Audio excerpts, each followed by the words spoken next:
একজন অধিনায়কের কতই না গল্প থাকে। বাংলাদেশ দলের অধিনায়কের গল্প শুনবো আজকে ক্লেমন বিয়ন্ড দ্য গ্যালারি বিশেষ আয়োজনে। সবাইকে স্বাগত জানাচ্ছি। আমি আরিফুল ইসলাম, আর আমার সঙ্গে রয়েছেন আপনাদের সবার প্রিয় খালেদ মাসুদ, সাবেক অধিনায়ক। আপনাকে স্বাগত আমাদের আয়োজনে।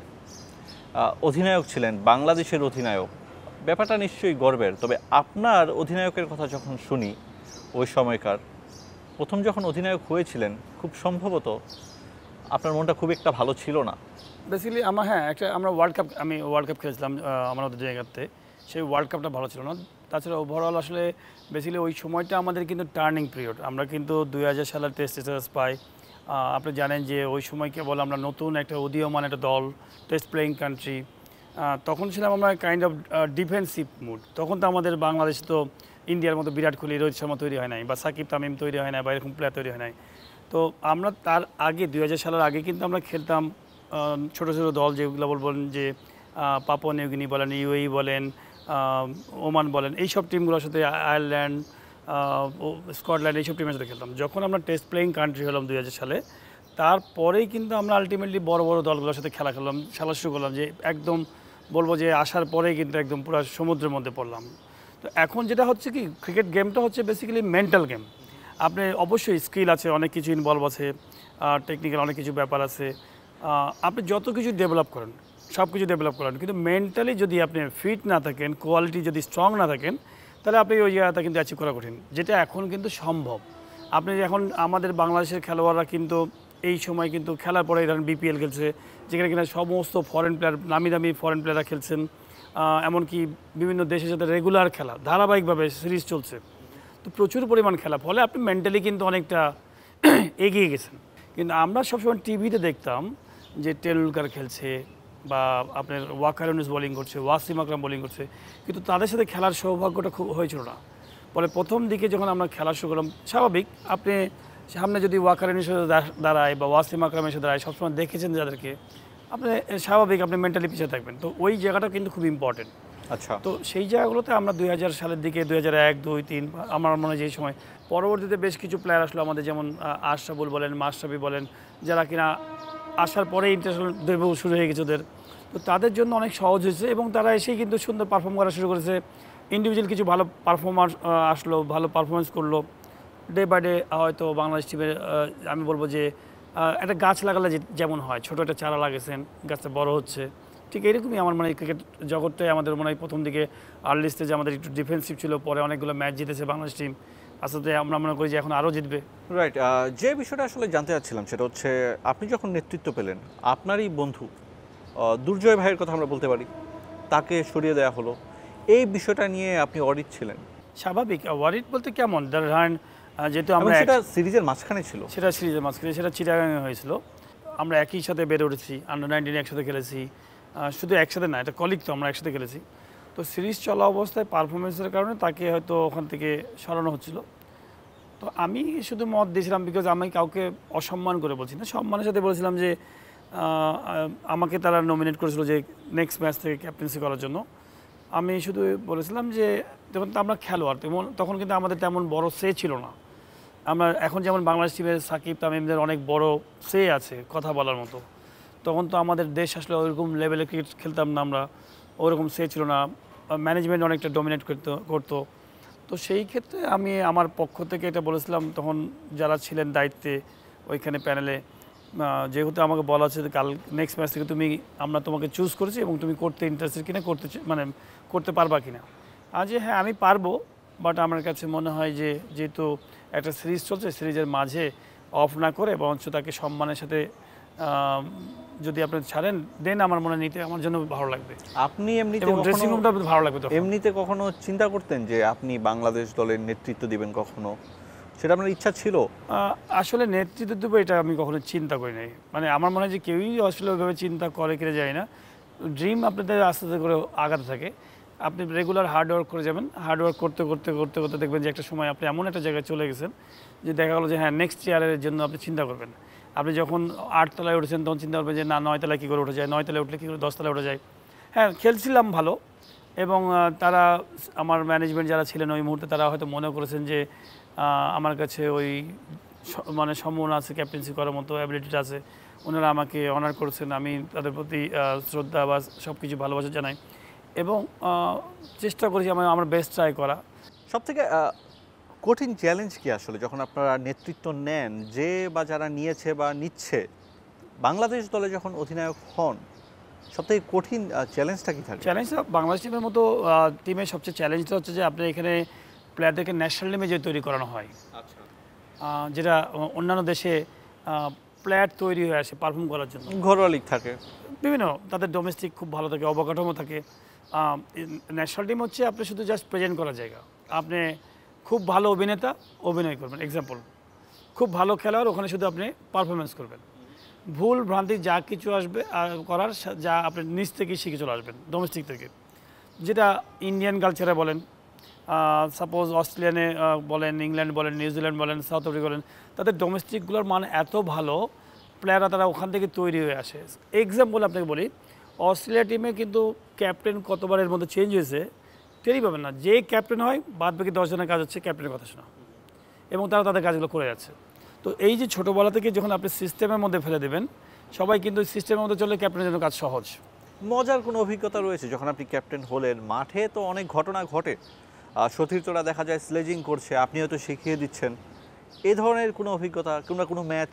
আমরা যেমন ওয়েস্ট ইন্ডিজে একটা ম্যাচ ড্র করেছিলাম, খেলোয়াড় হিসেবে আমি বলছি যে 2005 মনে হয় সম্ভবত, আমার খেয়াল নাই ইয়েরটা। ওয়েস্ট ইন্ডিজে তখন কিন্তু West Indies one of the best team তখন, মানে ভালো র্যাঙ্কিংয়ে। ব্রায়ান লারা আছেন, আপনার সমস্ত আপনি যদি ওপেনার যদি বলেন, ক্রিস গেল আছে, প্রত্যেকটা সলিড প্লেয়ার, সলিড টিম। সেই টিমের সাথে আমরা ওয়েস্ট ইন্ডিজে তখন যে কেউ খেলতে গেলেই অনেক সময় অনেক টিম ভয় পেত যে ওয়েস্ট ইন্ডিজে খেলা।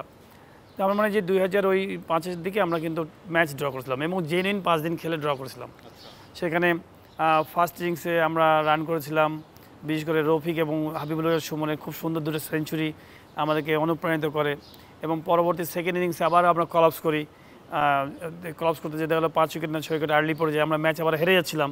টেস্ট ম্যাচ ড্র হওয়ার সময় দেখছিলাম প্রথমে 2 দিন পরে, তারপরে 4 দিনের দিন 3 দিনের দিন দেখছি আমরা আবার ম্যাচ হেরে যাচ্ছি। তো আমাদের যে ইনিংস, সেকেন্ড ইনিংসে যে আবার আমি একটা সেঞ্চুরি করলাম, 103 নট আউট। তো তারপরে আমরা ডিক্লেয়ার দিলাম। তো এই যে প্রথম আমরা কিন্তু ডিক্লেয়ার দিয়ে একটা বড় টিমের সাথে কিন্তু ম্যাচ ড্র করেছি, এটা কিন্তু আমাদের জন্য ওই সময়টা কিন্তু জয় অনেক বড় পাওয়া। আপনাদের টিমে 2 জনের নাম প্রায় সেম ছিল তখনকার সময়ে, খালেদ মাহমুদ আর খালেদ মাসুদ। নাম নিয়ে কোনো কিছু হতো আপনাদের মাঝে?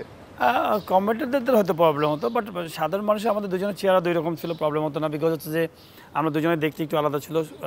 খালেদ মাহমুদ সুজন, খালেদ মাসুদ, দুটো একটু মাসুদ এবং মাহমুদের পার্থক্য আছে, বাট আমাদের জার্সি নাম্বারগুলো পাশে পাশে ছিল। আমি 10 ইউজ করতাম, সে 9 ইউজ করতো। তো আমরা খুবই ভালো বন্ধু ছিলাম, বিশেষ করে রফিক আমার খুব ভালো বন্ধু ছিল। আমরা 3 জনে খুবই সবসময় ভালো টিমমেট ছিলাম। আর কোনো মজার ঘটনা থাকে? যেমন মাঠে অনেক ক্রিকেটারের সঙ্গে অনেক ঘটনাই ঘটে। আপনি যখন উইকেটের পেছনে ছিলেন, আপনার সামনে তো ব্যাট করতো অনেক বাঘা বাঘা ব্যাটসম্যানরা, সচিন টেন্ডুলকার থেকে শুরু করে সাঙ্গাকারারা, রিকি পন্টিংরা ব্যাট করেছে। আপনি কখনো তাদেরকে ডিমোটিভেট করেছিলেন বা স্লেজিং করেছিলেন? দেখেন, আমি এজ এ উইকেট কিপার, আমার দায়িত্ব হচ্ছে যে পিছন থেকে উইকেট কিপারের যেটা দায়িত্ব, যে পিছন থেকে খুব ভালো দেখা। ব্যাটসম্যান থাকে কিন্তু সেন্টার পয়েন্টে, পুরা যদি মাঠের যদি মাঝখানটা দেখবেন দিকে ব্যাটসম্যান থাকে, তো এই ব্যাটসম্যানের পিছনেই থাকে উইকেট কিপার। তো ব্যাটসম্যান যা দেখছে উইকেট কিপার তাই দেখছে। এই ক্ষেত্রে আমি চেষ্টা করতাম যে আমি উইকেট কিপিংয়ের সাথে বোলারকে কতখানি হেল্প করা যায়, ক্যাপ্টেনকে কতখানি ফিল্ডিং সেটিংয়ে হেল্প করা যায়, এই সাজেশনগুলো প্রতিনিয়ত আমি হেল্প করতাম। যে ক্যাপ্টেনগুলো আমার কাছে নিতে চাইতেন, এটা খুব ভালো একটা জায়গা ফিডব্যাক, যে আপনি এই ব্যাটসম্যানটা। এবং আমি একটা জিনিস হচ্ছে যে ব্যাটসম্যানের মাইন্ডটা পিক করতে পারতাম খুব ভালো। স্লেজিংটা একটা পার্ট, আমার কাছে মনে হয় স্লেজিংটা পার্ট বলতে কি, অনেকে হয়তো স্লেজিং বলতে অনেকে খারাপ ভাবে, এবং স্লেজিংয়ের একটা বলবো যে কোয়ালিটি থাকা উচিত। স্লেজিংটা এমন এক্সট্রিম হওয়া উচিত না যেটা আপনার পার্সোনালি কোনো হিট করবে, ফ্যামিলিতে যে হিট করবে। স্লেজিংটা হবে মেন্টাল গেম, যে আপনি এমন কিছু কথা বলছেন, আপনি ব্যাটিং ভালো করেন, বোলিং ভালো করেন, কোনো প্রবলেম না, কিন্তু আপনাকে এমন কোনো একটা কথা বললো যার জন্য আপনি বোলিংয়ে আপনি হয়তো দেখা গেলো যে আপনার জায়গা থেকে অন্য জায়গায় বল করা শুরু করেন। এই যে ছোটো ছোটো জিনিসগুলো আপনাকে কিন্তু ক্রিকেট মাঠে খুব ইম্পর্টেন্ট, এবং সেই জিনিসটা আপনাকেও কিন্তু আবার নিতে হবে। আপনি যখন ব্যাটিং করবেন বা বোলিং করবেন বা ফিল্ডিং করবেন, ঠিক এরকমই একটা প্রেশার, কিন্তু মেন্টাল প্রেশার আপনার কাছেও আসতে পারে। যে 97-এর কথাটা মনে পড়ছে, চ্যাম্পিয়ন্স ট্রফির কথা। তখন আপনার সেই সময়কার যে মুহূর্তটা ছিল, যে আপনি নন স্ট্রাইকে ছিলেন, ফাইনাল যে রানটা নিতে হবে, ঠিক আছে, আগেই দৌড়েছিলেন? এটা বেসিক্যালি ধরেন কমন একটা আমার মনে হয় যে আপনি যদি যারা রেগুলার আমরা ক্রিকেট খেলি এখন তো খুবই সহজ, এখন বলে না সবসময় সহজ, যে 1 বলে 1 রান লাগবে। যে কোনোভাবে শান্ত ব্যাটিং করছিল, আমি নন স্ট্রাইকে ছিলাম, যেহেতু আমি আগে থেকে ব্যাটিং করছি, শান্ত কেবল নামছে, তো শান্তকে বলছি শান্ত 1 বলে 1 রান দরকার, আউট হওয়া যাবে না। স্টাম্পের বলটা যেভাবে হোক আমি ব্যাটে লাগাবো, কিন্তু 4 ছক্কা মারার দরকার নাই, 1 রান দরকার। বল যেখানেই লাগুক, পায়ে লাগুক আর ব্যাটে লাগুক আর পাস করুক, মিস হয়ে যাক, তোর দায়িত্ব হচ্ছে দৌড়া, আমার দায়িত্ব হচ্ছে দৌড়া। তো যখনই বল ডেলিভারি দিয়েছে মার্টিন সুজি, তো বল ডেলিভারি দেওয়ার সাথে সাথে আমি কিন্তু জানি তো ওকে থামাতে বলেছি, বল মারতে বলিনি। তো আমি জানি থামানো মানে আমার বল ডেলিভারি শেষ, আমি মানে দৌড় মেরে দিছি এবং লেগ বাই হয়। শান্তকে সিগন্যাল দেওয়া ছিল সাথে তুমিও দৌড়াবা, তো আলটিমেটলি লেগ বাই হয়েছিল। এবং উইকেট কিপারের কাছে যখন বল যায়, তখন বল যখন উইকেট কিপার ধরছে তখন অলমোস্ট আমরা রান কভার করে ফেলেছি। এটা বিশাল একটা আনন্দের ব্যাপার ছিল আমাদের জন্য, আসলে বিশাল জয়। অবশ্যই স্মরণীয় উইন। আমরা একটা বিরতিতে যাই বরঞ্চ। ক্লেমন্ট বিয়ন্দা গ্যালারির বিশেষ আয়োজনে একটা বিরতি নিচ্ছি, কোথাও যাবেন না, সঙ্গেই থাকুন।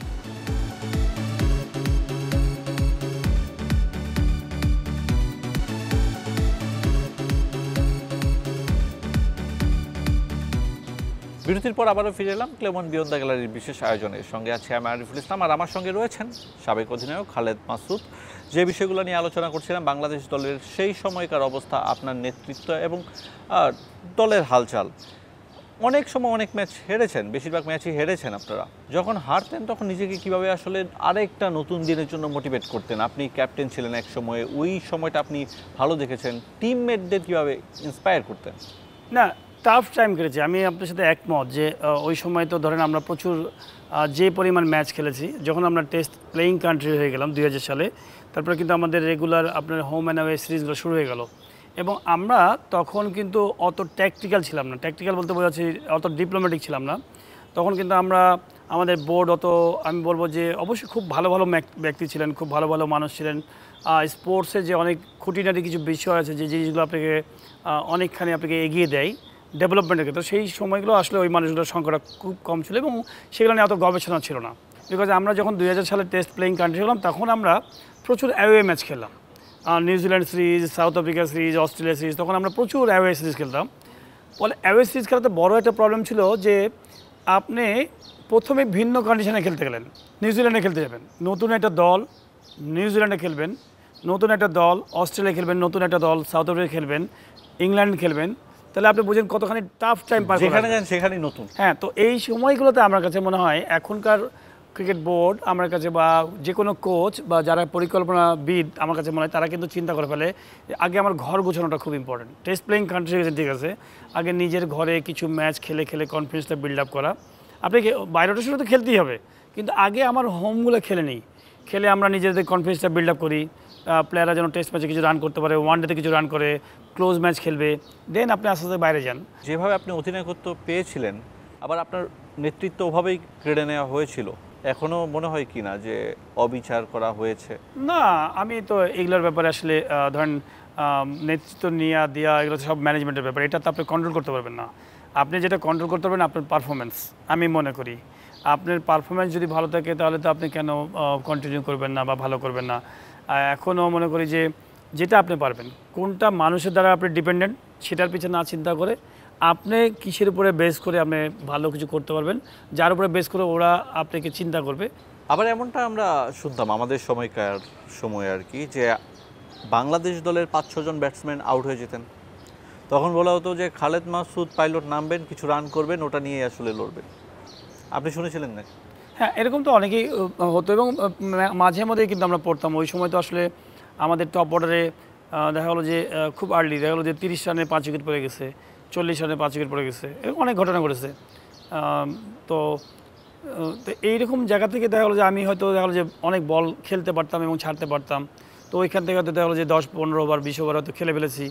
তো খেলতে খেলতে খেলতে একটা মোটামুটি সম্মানজনক রানে নিয়ে গেছি আর একজন পার্টনারকে নিয়ে।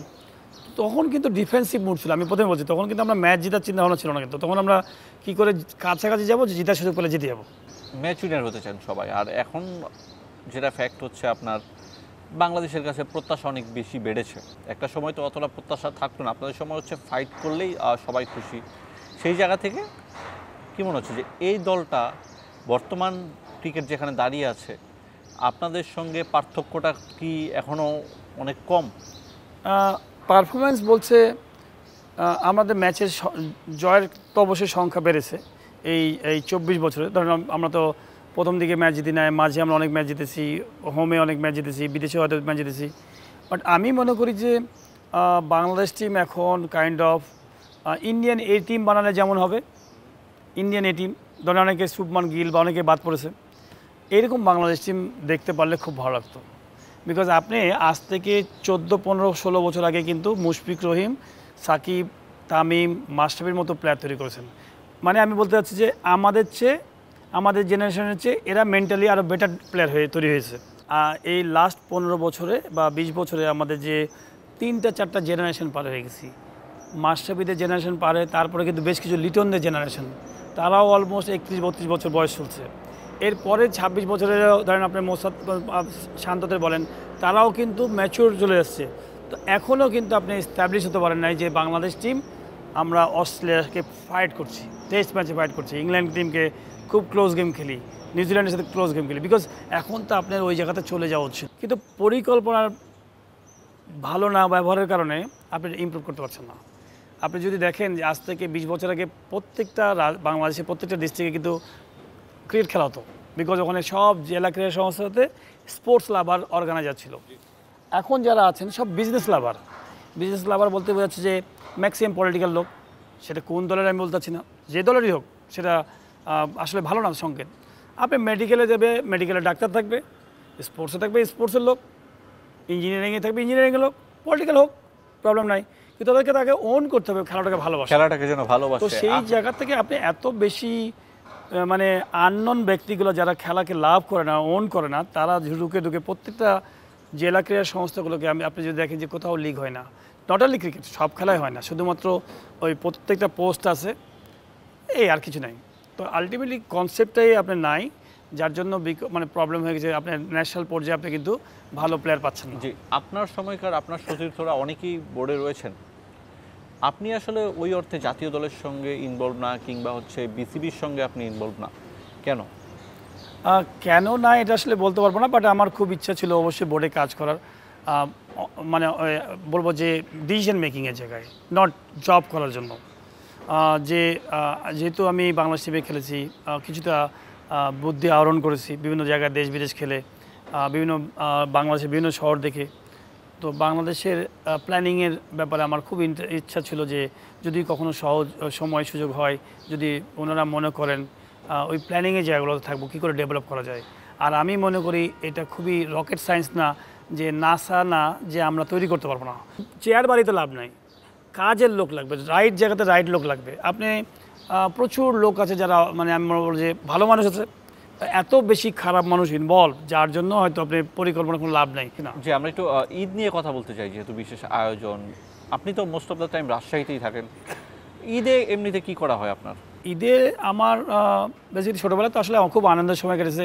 এখন যেহেতু বাবা হয়ে গেছি, ফ্যামিলি ধরেন বাবা মারা গেছেন, তো সেই দায়িত্বগুলো রেসপন্সিবিলিটিগুলো ধরেন পড়ে গেছে। আর আমি খেলোয়াড় লাইফে ধরেন ঈদের দিনটা ছিল আমার রেস্ট ডে।